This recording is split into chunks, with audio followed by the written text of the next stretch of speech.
A graduate representative, Ms. Vivian Lau, will now deliver the valedictory speech on behalf of the graduates. 而家恭請畢業生代表劉嘉琪小姐致感謝詞。Professor Bond, professors, family members, and my fellow graduates, good afternoon. My name is Vivian Lau, and some of you may know me as Kaki. It is my honor to be standing here to be part of this celebration. Back then, when I was sitting down there, my friend told me, in order to be less stressful, I should imagine everyone as watermelons. But clearly, it doesn't help a lot. So thank you for bearing with me in this final session of this congregation. This might be out of your expectation, but today, I'm going to share with you a journey of sadness and struggles. Standing at this grand finale of our 4-year studies, and looking back on the first day of our study, I can still remember the welcoming words from our Professor Remy. Back then, I took those words lightly, as I was thrilled by the fact that I eventually got into university. I thought I had reached a destination. Yet he said, "Welcome to hell." It was quite a shock. I thought he was joking, but later on, I could not deny it is the most accurate description of what we have been through. Before university, we had only faced strict tests and exams, which had clear standards and guidelines to follow.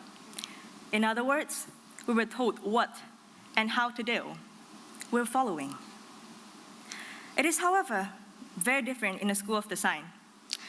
Here, we mostly didn't rely on textbooks for the exams, nor did we have past papers to look for exact answers. Instead, we came here to create, to think, to seek for answers, and even to persuade others why our answers are the most appropriate ones.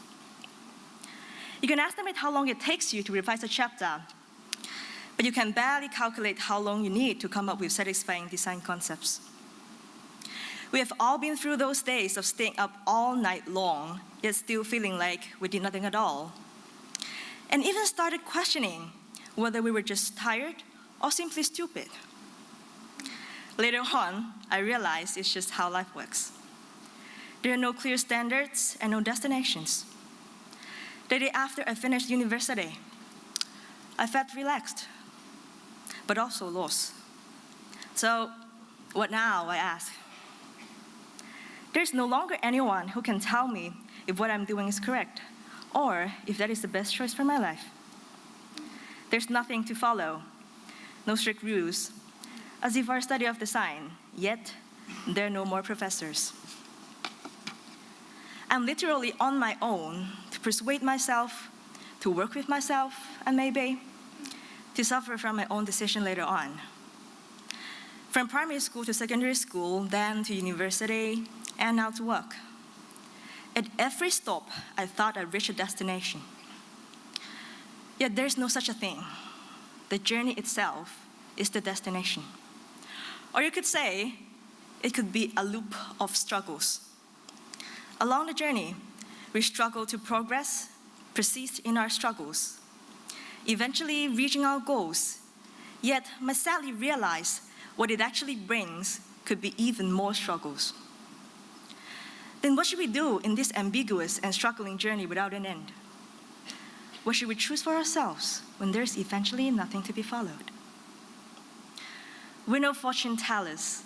We can never foresee our bad outcomes, yet we can never tell what we're missing if we just stop taking risks because of inner fear. In this endless journey, the only thing we can tell is whether we love what we're doing and are we enjoying the journey. Remember those days when we skipped meals with family, ditched friends' gatherings, and missed our bed so much just to improve our projects? Although not even knowing whether our designs were valuable to others, we still desired to deliver the best in us. It is the drive and passion that kept our eyes open through the loops of struggles. Somehow I still believe, at the bottom of our heart, we know what we truly desire and what makes us happy.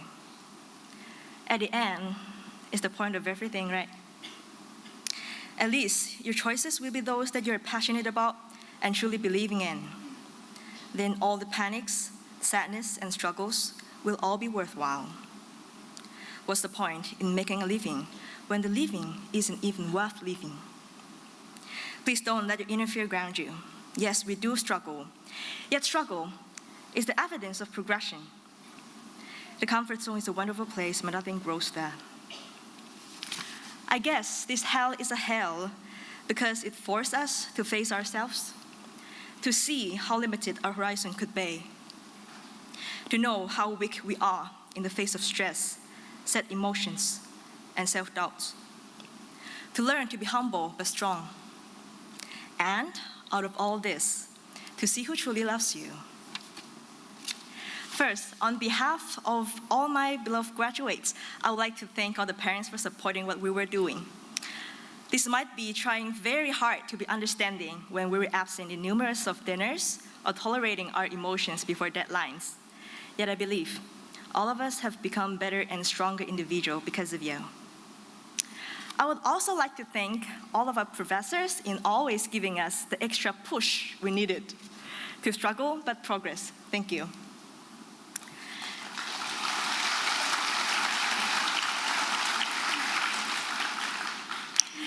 And below, please allow me a personal moment.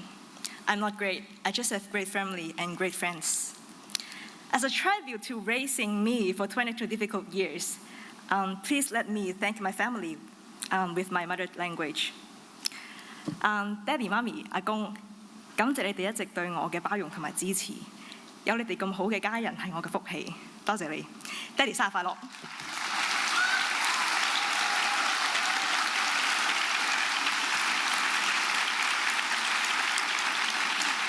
Next, thank you for all of my irreplaceable friends.